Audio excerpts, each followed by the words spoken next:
Estas son vainas suyas. Usted se pasa inventando esas cosas. Don Roderick Gutiérrez es especialista ambiental y es director general del grupo CAMSA. ¿Eso qué es? ¿Qué es CAMSA? Y antes que todo, buenos días. Contémosle al Buenos mismo. días a todos. Gracias por la oportunidad de darme este espacio. CAMSA. CAMSA son las siglas de Consultores Ambientales y Multiservicios S.A., empresa panameña creada hace 18 años para realizar las labores de consultorías ambientales, primero que todo.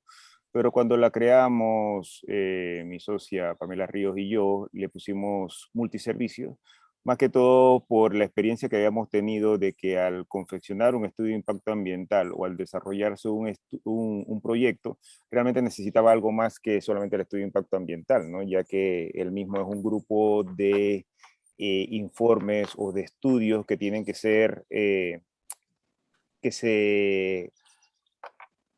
forman parte de un documento que es una herramienta de planificación para todo lo largo del proyecto. Entonces, el mismo requería más que solo simplemente una consultoría ambiental y por esa razón entonces se crea Consultores Ambientales y Multiservicios S.A. para poder darle todos esos servicios adicionales que una consultoría ambiental o un consultor ambiental no puede darle a un proyecto por sí solo. Entonces, CAMSA ha sido contratado por, por la empresa que tiene la explotación minera. ¿Es así? No necesariamente por las empresas. Nosotros ya hemos elaborado, siendo una empresa panameña, que eso es otra cosa muy importante de mencionar, ya nosotros hemos elaborado en Panamá 4 estudios de impacto ambiental referente a minería. Esto es lo que nos ha dado a nosotros entonces la experiencia para poder hablar del tema o entrar en el sector para poder asesorar también no solamente a las comunidades, sino también a los mismos proyectos, ya que el tema ambiental y social es un tema del cual actualmente se tiene muy poco conocimiento, ¿no? Y más que todo mucha mala información. Eso es lo mismo, a esa pregunta quería llegar, don Jorge. Y, Roderick. ¿perdón? Ah, perdón, Roderick. Perdón, Roderick. Don Roderick. Obviamente, el tema de la explotación minera en Panamá no había sido un tema. Siempre se había hablado de la minería en Panamá, pero no ha sido hasta ahora que se ha desarrollado este proyecto allí en Donoso que hemos visto la magnitud de esta obra. ¿Cómo? Y una de las principales críticas al proyecto justamente es el tema del medio ambiente. ¿Cómo ustedes consideran que puede conjugarse una explotación minera de esta magnitud como la que se ve ahí en Donoso con la conservación del medio ambiente? Porque un daño hay, eso no vamos a entrar en una discusión tonta de si hay daño o no hay daño. Hay daño. Hay daño, hubo daño para construir el canal, hubo daño para ensanchar el canal, hubo daño en una explotación minera, hay daño cuando construyes una carretera. Cuando vino el corredor norte, me acuerdo toda la discusión porque se metía en el parque Soberanía o en el parque metropolitano. O sea, donde el ser humano desarrolla, hay daño al medio ambiente. Pero ¿cómo entonces se puede conjugar un proyecto de esa magnitud con el medio ambiente? Sí, yo más que decirle daño, yo diría que hay afectación. O sea, porque Bueno, todo es que proyecto yo hablo tiene, en los términos de lo sí, que no se puede perder. No, en el sentido de que sí, toda actividad tiene algún tipo de impacto o afectación o con respecto al medio ambiente. Se modifica el medio ambiente y eso es lo que a muchos, bueno, nos llama visualmente la atención cuando nosotros vemos que el ambiente se modifica. Una vez modificado el ambiente, por supuesto, nosotros extrañamos, ¿no?, lo que había anteriormente. Pero, sin embargo, las afectaciones que se crean, que son necesarias para lo que es el desarrollo de cualquier proyecto, como usted lo mencionó, el Canal de Panamá, el proyecto que impactó el planeta, no solamente a Panamá, cuando se construyó en 1903 al 1914 aproximadamente. Pero sin embargo, en ese entonces no habían las legislaciones, las normativas y los estudios que hay hoy en día. El corredor norte, la ampliación de la carretera interamericana, y todos estos megaproyectos que han habido en Panamá siempre han tenido algún tipo de impacto.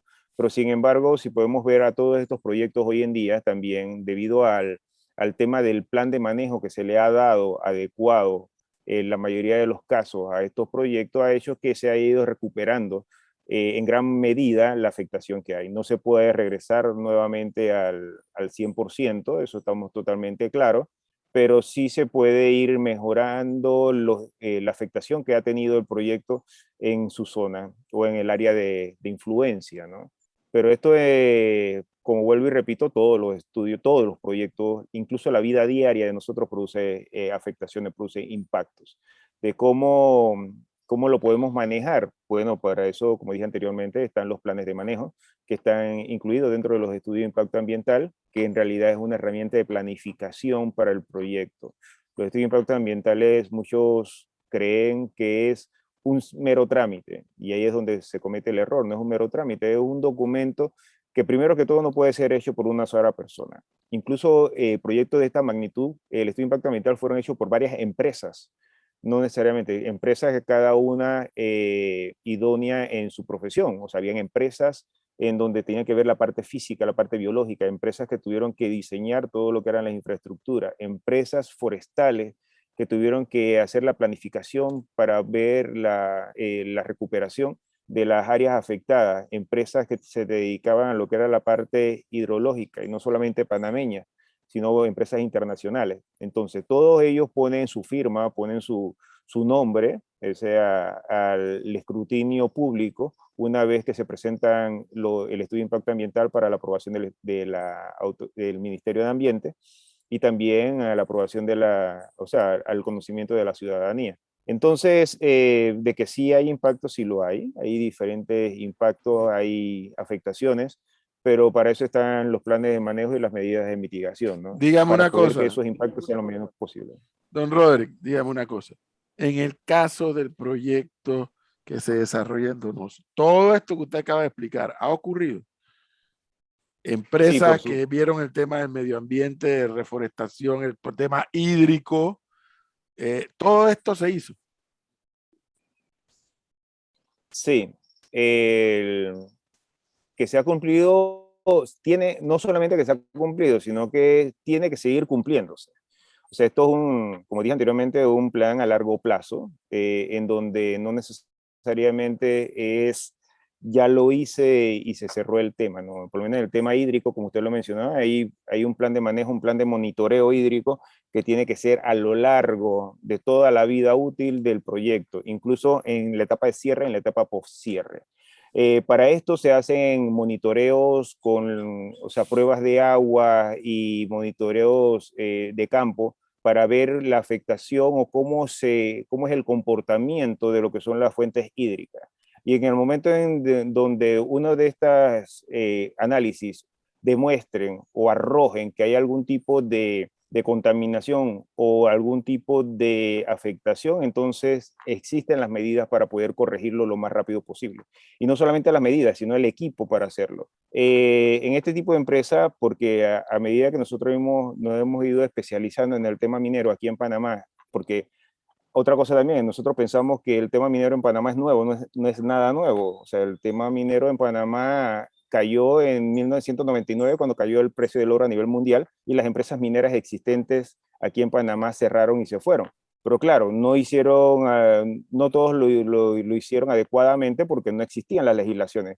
Recordemos que la Ley 41, la Ley General del Ambiente, es de 1998 y el Decreto 59 que establece los protocolos de evaluación de estudio de impacto ambiental es del 2000. Así que había un impasse en ese momento de legislaciones y de normativas ambientales que no cumplieron.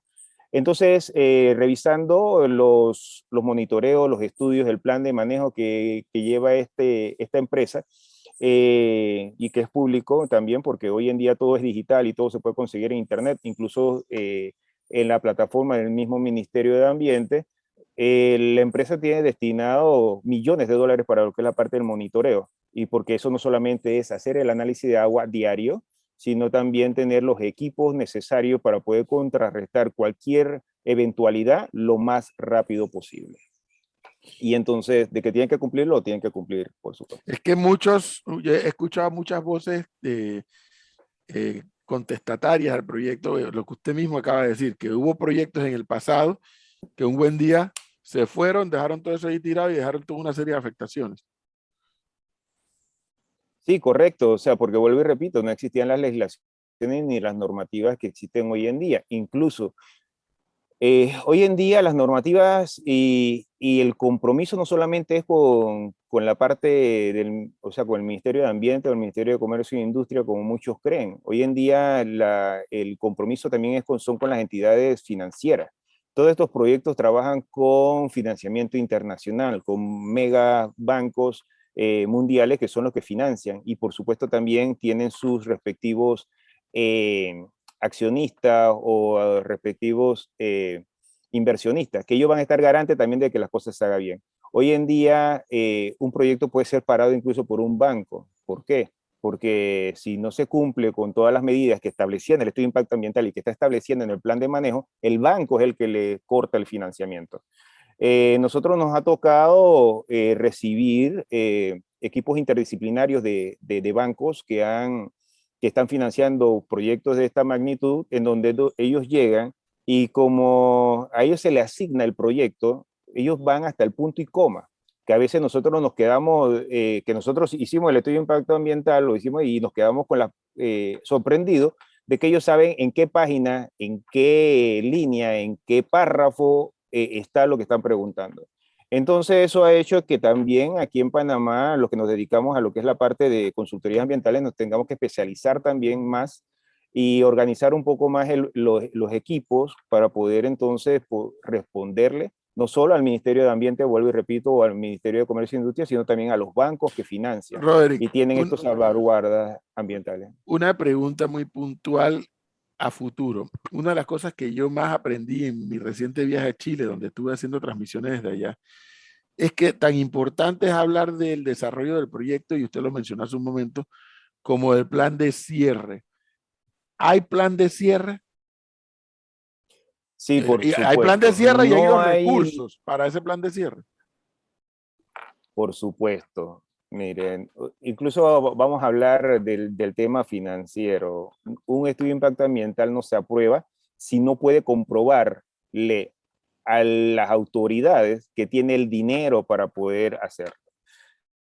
Y un banco no financia si el proyecto no puede demostrar que tiene los recursos para poder hacerlo, comenzando por eso. Entonces ya estamos hablando de entidades que se van al detalle y que son más rígidas que incluso la misma comunidad en el momento de exigir. Que si hay plan de cierre, no se puede aprobar un proyecto si no presenta su plan de cierre. Y su plan de cierre también hay que entender lo que no es cuando termina el proyecto comienza a cerrarse. El plan de cierre es paulatino. A medida que se va saliendo de algunas áreas ya explotadas o ya intervenidas, comienza a cerrarse. Incluso parte de un plan de cierre es la revegetación en laderas, en donde se tuvo que construir caminos de penetración o carreteras. Eso es parte de un plan de cierre, donde se tuvo que cortar vegetación para poder abrir la carretera y después entonces uno ve que comienzan a sembrar o a revegetar estas laderas. Eso también es parte del plan de cierre. El plan de cierre también tiene que ver con lo que son los planes de reforestación. A medida que se va avanzando el proyecto y se van saliendo algunas zonas, se tiene que comenzar a reforestar. Hoy en día la reforestación no es igual que en los años 80, 70, que la vocación era de que cada vez que uno afectaba, sembraba pinos o sembraba teca, que eran árboles con vocaciones forestales. Hoy en día la reforestación le exigen que sea con especies nativas. Por eso, por lo menos un ejemplo, en Minera Panamá, que nosotros fuimos a visitarlo para tener idea y también saber cómo estaban llevando el proyecto, ellos crearon su propia banco de semillas. Ellos comenzaron a recolectar semillas de especies nativas y comenzaron a cultivarlas y comenzaron a protegerlas para tener un banco a largo plazo. En Panamá puedo decir que es el banco de semillas más completo que hay. Incluso hay especies que estaban a punto de extinguirse, que ellos están conservando, para después entonces ir ellos mismos creando sus plantones y el trabajo lo está haciendo la comunidad. Realmente, se está contratando a la comunidad para que ellos preparen sus plantones, tengan sus viveros y después ellos mismos salgan a reforestar. Eso es parte de los beneficios que también hay. No solamente en una minería hay que pensar de que tengo que ser ingeniero minero para trabajar en la minería o que tengo que saber manejar estos grandes camiones para poder trabajar en un proyecto de esta magnitud. Yo también puedo trabajar en un vivero y puedo tener recursos y puedo tener un salario siendo viverista. Yo también puedo trabajar como reforestador. Yo también puedo trabajar como un productor más que va a sembrar el tomate que necesitan para la ensalada de los 7,000 trabajadores que hay dentro de la mina. Entonces, estos son los beneficios que pueden haber. Entonces, si hay un plan de cierre, sí hay un plan de cierre. No se puede aprobar un estudio si no tiene un plan de cierre. Lo que piensan muchas veces las personas es que, ok, como el estudio de impacto ambiental lo firman 5 consultores, porque así lo indica el decreto, y los consultores, y los consultores son de diferentes profesiones, dicen, entonces cuestionan al Ministerio de Ambiente que los currículums de esos 5 profesionales no son idóneos para un plan de cierre. El plan de cierre está interno en el estudio de impacto ambiental y fue creado por un equipo profesional de incluso una empresa profesional que se dedicó a planear el plan de cierre desde el momento en que se inicia el proyecto. O sea que ya por lo menos un ejemplo, y siempre hablamos de Minera Panamá, porque es un proyecto existente actualmente y es un modelo que podemos también conversar sobre él, ya hay áreas que han sido cerradas. O sea, y decimos, el proyecto acaba de comenzar. Bueno, el proyecto ya tiene unos años y ya hay áreas que han sido cerradas. O sea, que no van a volverse a intervenir porque ya esa área fue trabajada. Oiga, don Roderick, yo lo voy a volver a ubicar, a localizar, porque me gustaría ver si en Sí, por algún supuesto. momento, si usted hace un recorrido por esa área, yo pudiera acompañarle y ver lo que usted me está diciendo que ya ha ocurrido. Porque es Por un tema supuesto. al que nosotros aquí le hemos dedicado mucho tiempo, incluso yendo allá hasta el proyecto y conociendo qué hacen y qué no hacen, pero no es lo mismo que uno vaya, que no es conocedor del tema, que ir con alguien como usted que conoce el tema. Sí, por supuesto. Incluso hoy en día, y yo puse un ejemplo hace un momento, hoy en día se puede llegar fácilmente por carretera, cosa que antes no se podía. Allá arriba hay una señora que hoy en día es productora de café, anteriormente sembraba café de forma artesanal para ella y su familia y algunos vecinos. Hoy en día ya lo está empacando y lo está vendiendo y está sacando los papeles para poder exportarlo incluso. Esa persona, esa señora, la señora Paulita, me comentaba un día que estuvimos allá, en donde ella cuando tenía 13 años, de donde ella vivía, que todavía vive en el mismo área, a donde estaba el centro de salud, un día que la mordió una culebra, tardaron 13 horas en llegar al centro de salud.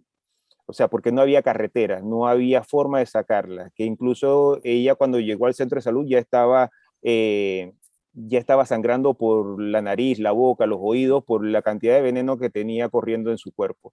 Hoy en día, ella misma lo dice, desde donde yo sigo viviendo al centro de salud, a donde me llevaron, llego en 45 minutos. Eso es una de las cosas que por lo menos hay que reconocer y hay que tomar en cuenta cuando uno habla de beneficio a la comunidad. Hay comunidades que están muy apartadas, hay comunidades que tuvieron desarrollo minero en su momento, pero vuelvo y repito, no era con la misma legislación, no era con las mismas normativas actuales, no se tenía el mismo conocimiento ni tampoco el acceso a la Bien. información como se tiene hoy en día. Bueno, don Rodrigo Gutiérrez, entonces queda el arreglo. Nos hablamos para ver si hacemos un recorrido. Sí, por supuesto, cuando usted diga. Bien. Gracias. Gracias.